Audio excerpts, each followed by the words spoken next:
Hello हाँ everyone. सो हमारा next session जो है वो किसके ऊपर है? नेक्स्ट टॉपिक है हमारा साझेदारी की विशेषताएं बताइए। Got it? साझेदारी की विशेषताएं मतलब आपसे ये क्या पूछना चाह रहा है, सबसे पहले समझो एग्जामिनर का ये क्या फेवरेट क्वेश्चन है, तो आपको इसकी प्रिपरेशन जो है उसी लॉजिक से करना है, क्योंकि जो तुम्हें पसंद है हम वही बात करेंगे, क्योंकि जब हम वो बात करेंगे तभी तो आप हमें क्या देंगे, मार्क्स देंगे। गॉट इट दोस्तों? तो लेट्स बिगिन। देखिए, साझेदारी की विशेषताएं मतलब वो आपसे एग्जामिनर पूछना चाह रहा है कि साझेदारी में क्या क्या तत्व होते हैं, कब आप कह सकते हो देखकर किसी भी व्यापार को कि वो साझेदारी वाला व्यापार। करेक्ट? तो देखिए, साझेदारी की कुछ विशेषता है जो मैंने आपको यहाँ पर लिखवाई है। देखिए, सबसे पहले साझेदारी होने के लिए क्या होना चाहिए? कम से कम 2 या अधिकतम कितने व्यक्ति हो सकते हैं? 50। बस बैंकिंग के केस में कितने हो सकते हैं? 20। तो साझेदारी का जब आप व्यापार करते हो, कोई भी 2 लोग या 2 से अधिक लोग मिलकर किसी व्यापार को स्टार्ट करते हैं, तो वो कम से कम साझेदारी का व्यापार स्टार्ट करने के लिए 2 व्यक्तियों का होना आवश्यक है। कोई इंडिविजुअल यदि कोई सिंगल बंदा या कोई अकेला व्यक्ति यदि कोई व्यापार करता है तो उसे हम साझेदारी का व्यापार नहीं कह सकते। Are you getting my point?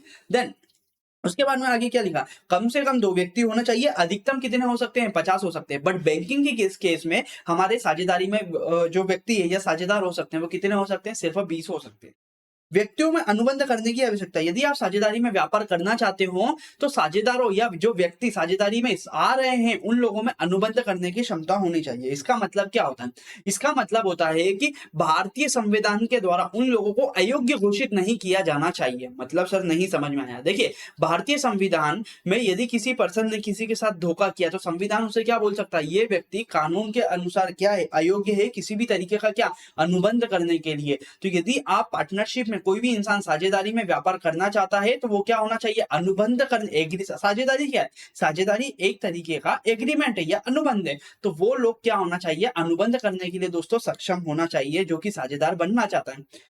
Then next question आता है कि फर्म में कौन भागीदार नहीं हो सकता है? मतलब कौन ऐसे लोग हैं जो साझेदारी फर्म में व्यापार में नहीं आ सकते हैं? तो देखिए, साझेदारी व्यापार में स्पेसिफिकली लिखा है भारतीय साझेदारी अधिनियम 1932 में, वो व्यक्ति जो कि पागल है वो क्या नहीं बन सकता है? साझेदार नहीं बन सकता। क्यों नहीं बन सकता? अरे भैया, किसी पागल को आपने साझेदार बना लिया और कल से उसका दिमाग खराब हुआ, मीटिंग चल रही है साझेदारों की, क्या साझेदारों की मीटिंग चल रही है और उस मीटिंग में उसका दिमाग खराब हुआ, उससे वो लाया था क्या? एक बंदूक रख के लाया था, बोले आप सब मेरी बात मान रहे हो कि नहीं, सारी संपत्ति मेरे को दे दो, नहीं तो क्या करूंगा? गोली मार दूंगा। तो भैया ऐसे व्यक्ति को क्या करोगे? साझेदार बना के। कल से कोई अच्छी सी सुंदरी आई आपकी साझेदारी फर्म में, कुछ सामान खरीदना है, अब वो बोले कि मैडम का हाथ ही पकड़ ले, बोले अब आप तो मेरे साथ शादी ही करो, तो भैया ऐसे पागल व्यक्ति को साझेदार बनाने से क्या मतलब? Got it? फर्म का भी नुकसान होगा, रेप्यूटेशन जाएगी और समय बर्बाद होगा। Got it?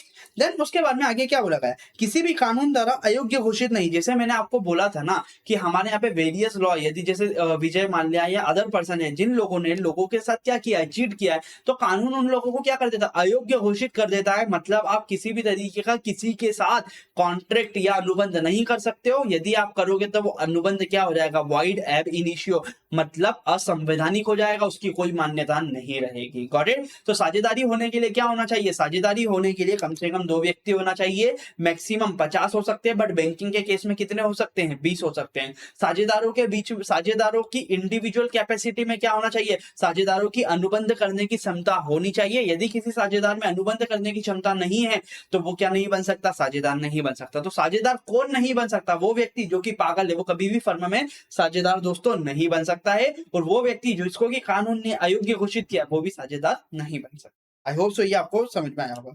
अब आपसे एक क्वेश्चन पूछेंगे, क्या जो माइनर है, माइनर का मतलब क्या सर? हमारे को नहीं समझ में आता। माइनर का मतलब वो कि जो अभी बच्चा है, बच्चा मन का सच्चा, वो व्यक्ति जो कि अभी बच्चा है, क्या वो साझेदार बन सकता है? तो देखिए, क्या पार्टनरशिप एक्ट बोलता है हाँ ऑफ कोर्स आप बच्चे को तो क्या बना सकते हो? साझेदार बना सकते हो, बट एक याद रखना, बच्चा तो अभी बच्चा है, उसमें सोचने समझने की क्षमता नहीं है, इसलिए कानून उसकी सिक्योरिटी के लिए क्या बोलता है?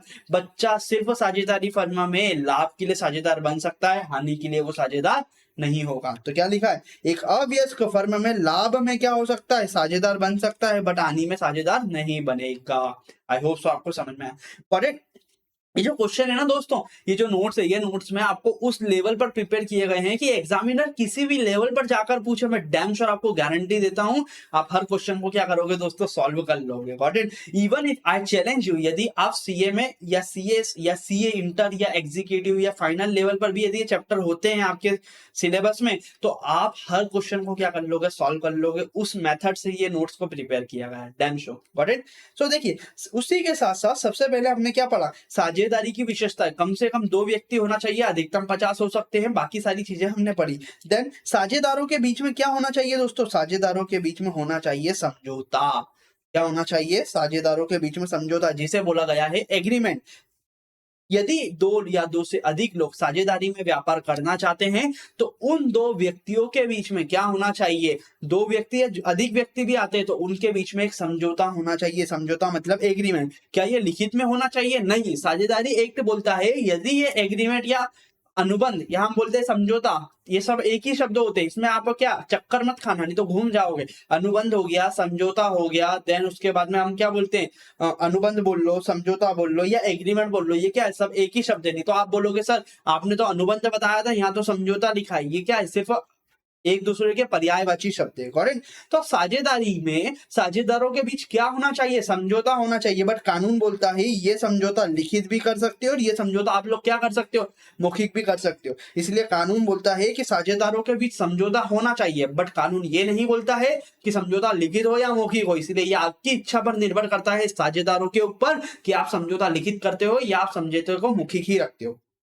आप बोलोगे सर आप बताइए साझेदारों को क्या करना चाहिए, लिखित या मौखिक समझौता। देखिए बेसिकली दोस्तों, यदि आप चाहते हो कोई कितना भी ट्रस्टेबल बंदा या बंदी क्यों ना हो, इन फ्यूचर आपके साथ धोखा होने की संभावना रहती है। इसीलिए एज अ सेफर साइड पढ़े लिखे जो बड़े बड़े सलाहकार रहते हैं वो क्या बोलते हैं, वो सजेस्ट करते हैं कि आप कोई भी समझौता करो वो आपका लिखित होना चाहिए। क्यों होना चाहिए लिखित? क्योंकि यदि कोई अदर पर्सन अपनी लाइबिलिटी से भागना चाहता है तो उस सिचुएशन में जो समझौता रहेगा ना, लिखित प्रमाण, आपके पास एक प्रमाणिकता रहेगी, आप कोर्ट में जाकर दिखा सकते हो और क्या कर सकते हो, दावा ठोक सकते हो कि जो मैं बोल रहा हूँ वो सच है, हमारे बीच में एक समझौता हुआ था, हम व्यापार कर रहे थे, इसको प्रॉफिट को हमको इक्वली बांटना था, बट हम साझेदार बोलता है कि हमने 75 और 25 का रेशो बोला था, बट ये साझेदारी संलेख में लिखा है या साझेदारी एग्रीमेंट में लिखा है कि देखो प्रॉफिट को आधा आधा बांटना, अभी अपनी बात से मुकर रहा है। तो साझेदारी समझौता क्यों बनाया जाता है, यदि कोई अदर पर्सन या अदर साझेदार अपनी बात से पलटता है तो उस सिचुएशन में हर साझेदार के पास क्या रहेगा,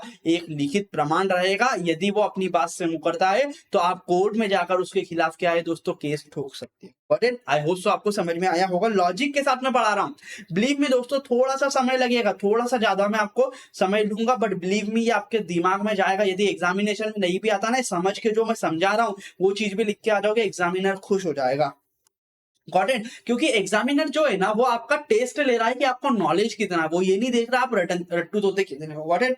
देखिए साझेदारी होने के लिए व्यापार का होना क्या होता है दोस्तों, व्यवसाय का होना जरूरी होता है। यदि 2 लोग आते हैं और बोले आओ चलो हम मिलकर कहाँ चलते हैं, घूमने चलते हैं, तो ये क्या साझेदारी है? नहीं। साझेदारी होने के लिए व्यापार का होना जरूरी है। यदि हम बोलते हैं 4 दोस्त आओ पप्पू मुन्ना कल्लू चुन्ना, हम क्या अपनी बाइक उठाते हैं और हमारी भक्ति के लिए निकल जाते हैं, हमारी रैली है, तो क्या ये साझेदारी है? नहीं भैया, ऐसी ये कोई साझेदारी नहीं है। तो साझेदारी होने के लिए साझेदारों के बीच में क्या होना चाहिए दोस्तों, व्यवसाय का होना जरूरी है। क्या लिखा है, व्यवसाय होना चाहिए और व्यवसाय वैध होना चाहिए। सर इसका मतलब क्या, ये तो मतलब हमने नहीं सुना है, वैध का मतलब क्या? अरे यार समझो, अभी आप लोग देखो करंटली जो है हमारा रशिया और यूक्रेन का वार चल रहा है, ठीक है? या रशिया यूक्रेन को भी छोड़ो तो ताजा जो वार चल रहा है वो इजराइल और हमारा फिलिस्तीन का चल रहा है। Got it? उस सिचुएशन में हम बोलते हैं इजराइल का बंदा था, उसको हम बोलते हैं आओ इजरायली तुम आए हो हिंदुस्तान में, तुम्हारे यहाँ पे युद्ध चल रहा है, तो हम लोग क्या करते हैं, एक बम बनाने की फैक्ट्री डाल देते हैं, चलो हम साझेदारी में व्यापार करते हैं। तो भाई साहब आप ऐसा नहीं कर सकते हो। क्यों नहीं कर सकते हो? क्योंकि साझेदारी अधिनियम क्या बोलता है, साझेदारी अधिनियम 1932 बोलता है आप सिर्फ और सिर्फ साझेदार में व्यापार तभी कर सकते हो जब आपका व्यापार क्या है, वैध है। यदि आप ऐसा कोई भी अवैध व्यापार स्टार्ट करते हो साझेदारी के अंतर्गत तो आपकी साझेदारी क्या हो जाएगी दोस्तों, अवैध हो जाएगी। बम बनाना क्या वैध है? भैया कानून में हिंदुस्तान में इसके ऊपर स्पेसिफिकली बैन है, आप बिना लीगल परमिशन लिए आप बम बंदूक कुछ भी नहीं बना सकते हो। गॉट इट दोस्तों।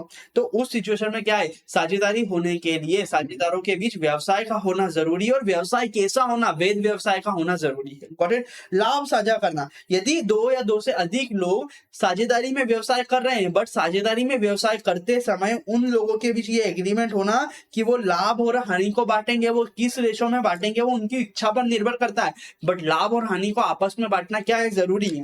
क्यों जरूरी है? अरे यार आजकल ऐसा क्या होता है, वो बड़े बड़े कंसल्टेंट होते हैं ना, तो वो क्या करते हैं, जो नए टैलेंटेड स्टूडेंट्स पास आउट होते हैं तो उनको अपना पार्टनर बना लेते हैं। हम बोलते हैं कि यार तू पास हुआ है तो एक काम कर, हम तेरे को 10 लाख रुपए सालाना सैलरी देंगे, तू हमारी फर्म में आ जा, हमारे साथ काम करने लग जा। तो क्या ये साझेदारी है? नहीं, वो बंदा तो जॉब कर रहा है ना आपके यहाँ, उसको यदि आप सैलरी दे रहे हो या वेतन दे रहे हो तो वो क्या जॉब कर रहा है, तो आप ये नहीं बोल सकते वो साझेदार है। तो साझेदारी व्यवसाय में यदि आप किसी अदर पर्सन को लेकर आ रहे हो तो आप जो भी प्रॉफिट कमा रहे हो उसमें से कुछ भी हिस्सा दो। ये जरूरी नहीं है कि आप 5% दो, 10% दो, 50% दो, बट आप उसको लाभ में से हिस्सा दो, सैलरी वेतन मत दो। Got it. तो ये आप साझेदारी में व्यवसाय कब कह सकते हो? साझेदारी में व्यवसाय होने के लिए व्यवसाय का होना और व्यवसाय से होने वाले लाभ को बांटने के लिए सहमत होना और बांटा भी जाना। Got it. मतलब लाभ को बांटने के लिए आपका क्या होना चाहिए? व्यापार होना चाहिए। देन आगे क्या बोला, व्यवसाय को सभी या किसी एक भागीदार द्वारा चलाया जा सकता है। मतलब ये जरूरी नहीं है आप लोग साझेदारी में व्यवसाय कर रहे हो तो सभी साझेदार मिलकर उस व्यवसाय को चलाएं। यदि कोई एक साझेदार भी सभी के बिहाफ पर यदि व्यापार को चलाता है तो आप माना जाएगा कि आप लोग क्या कर रहे हैं दोस्तों? साझेदारी में व्यवसाय कर रहे हैं। देन नेक्स्ट कंसेप्ट आता है कि साझेदारी में एक होता है एजेंट, साझेदार जो काम करता है, एक एजेंट के रूप में काम करता है, एक प्रिंसिपल के रूप में काम करता है। ये क्या होता है सर, ये समझा दो। देखिए बेसिकली क्या होता है, साझेदारी फर्म में हमने बोला कि साझेदारी में के अंतर्गत सभी साझेदार मिलकर या तो व्यापार को चला सकते हैं या सभी के बिहाफ पर एक साझेदार चला सकता है। तो हम पहला केस लेते हैं जब सभी के बिहाफ पर कोई एक साझेदार व्यापार को चलाता है। तो उस सिचुएशन में वो अकेला साझेदार यदि किसी सामान को बेचता है किसी अदर पर्सन को और उस पर्सन को गलती से कुछ नुकसान हो जाता है तो उस सिचुएशन में नुकसान की भरपाई सभी साझेदार को करना पड़ेगी। क्यों करना पड़ेगी? आप बोलोगे ये सामान तो एक इंडिविजुअल साझेदार ने बेचा था। नहीं भाई साहब, इसका कारण है कि साझेदारी में हमारा कंसेप्ट जो है एप्लीकेबल होता है एजेंट और प्रिंसिपल का। इसका मतलब क्या है, यदि कोई इंडिविजुअल या अकेला साझेदार यदि सभी साझेदारों के बिहाफ पर कोई काम करता है तो और उस काम से यदि कोई गलती होती है और किसी को भी नुकसान होता है तो उस गलती की सजा वो अकेला साझेदार नहीं भुगतेगा, समस्त साझेदार भुगतेंगे उस गलती की सजा। नहीं समझ में आया सर? यदि किसी एक साझेदार की गलती से किसी को नुकसान हो जाता है और फर्म को पैसा देना पड़ता है तो उसकी गलती की सजा इंडिविजुअल साझेदार नहीं भुगतेगा बल्कि सभी के सभी साझेदार उस गलती के लिए जिम्मेदार होंगे। तो ये जो साझेदार ने काम करा ना, ये साझेदार ने जो काम करा वो फर्म के एजेंट के रूप में काम किया है, इसीलिए गलती की सजा जो है वो फर्म को मिलेगी। फर्म मतलब क्या? फर्म का मतलब सभी साझेदार। क्योंकि यदि मैं काम कर रहा हूं फर्म के बिहाफ पर, एक इंडिविजुअली साझेदार किसी फर्म के बिहाफ पर काम कर रहा है तो वो क्या है? फर्म का एजेंट है। मतलब हम बोल सकते हैं फर्म का प्रतिनिधि के रूप में वो काम कर रहा है। और जो बाकी के पार्टनर बचे हैं वो क्या है? प्रिंसिपल है। मतलब वो सभी फर्म के क्या है? मालिक है। ये भी मालिक है और उन मालिकों के बिहाफ पर ये काम कर रहा है। मालिक तो ये भी है बट अभी राइट नाउ जो इंडिविजुअल कैपेसिटी में काम कर रहा है वो क्या है? हमारा दोस्तों एजेंट। तो प्रिंसिपल का मतलब क्या होता है? सभी साझेदार क्या है? फर्म के प्रिंसिपल है। और यदि सभी के बिहाफ पर कोई अकेला साझेदार काम कर रहा है तो क्या कर रहा है? एजेंट के रूप में काम कर रहा है। आई होप सो दोस्तों आपको ये कंसेप्ट समझ में आया।